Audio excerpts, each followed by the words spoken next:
کیا جنات واقعی ہوتے ہیں؟ کیا انسانوں پر اثر انداز ہو سکتے ہیں؟ اسلام اس بارے میں کیا کہتا ہے؟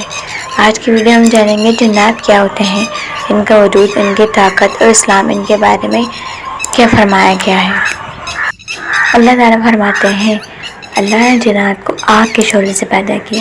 جنات نظر نہیں آتے، وہ بھی عبادت کے مکلف ہیں، ان میں بھی مسلمان اور کافر ہوتے ہیں۔ جنات کی اقسام اور طاقتیں۔ حضرت سلیمان علیہ السلام کو جنات پر اختیار دیا گیا۔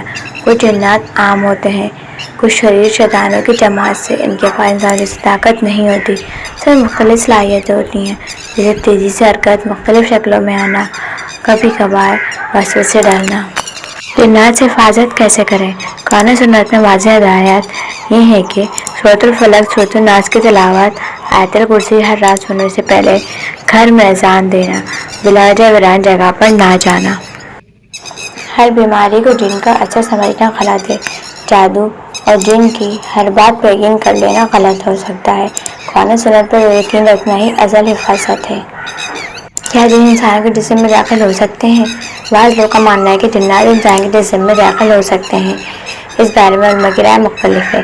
امام ابن تیمیہ فرماتے ہیں کہ ممکن ہے کہ جن انسان کے جسم میں داخل ہو، مگر بہت کم ہوتا ہے اور صرف اللہ کی اجازت سے، مگر یاد رکھیں اس پر یقین رکھ کر دوسروں کو ظالم اور بیمار قرار دینا درست نہیں۔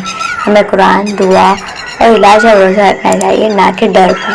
جنات کے شر سے بچاؤ کی کچھ ضروری باتیں۔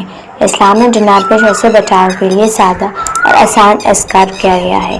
آیت الکرسی سونے سے پہلے، گھر سے نکلتے وقت، نماز کے بعد پڑھیں۔ سورۃ الفلق، سورۃ الناس صبح شام 3 مرتبہ اور بچوں پر دم کر کے بھی پڑھیں۔ بسم اللہ پڑھنا کھانے سے پہلے، باتھ روم میں داخل ہوتے وقت دروازہ بند کرتے ہوئے۔ رسول اللہ صلی اللہ علیہ وسلم نے فرمایا، جو شخص بسم اللہ کے ساتھ دروازہ بند کرتا ہے، شیطان اس میں داخل نہیں ہوتا۔ اسلام ہمیں اندھیرے سے روشنی کی طرف لے کر آتا ہے۔ ہمیں خوف پھیلانے کے بجائے علم پھیلانا چاہیے۔ جنات سے نہیں، اللہ پر بھروسہ رکھنا چاہیے۔ اگر آپ کو یہ ویڈیو معلوماتی لگی ہو تو دوسروں کے ساتھ ضرور شیئر کریں، لائک کریں، کمنٹ کریں اور سبسکرائب کرنا نہ بھولیں۔ مزید اسلامی ویڈیو کے لیے جڑے رہیں۔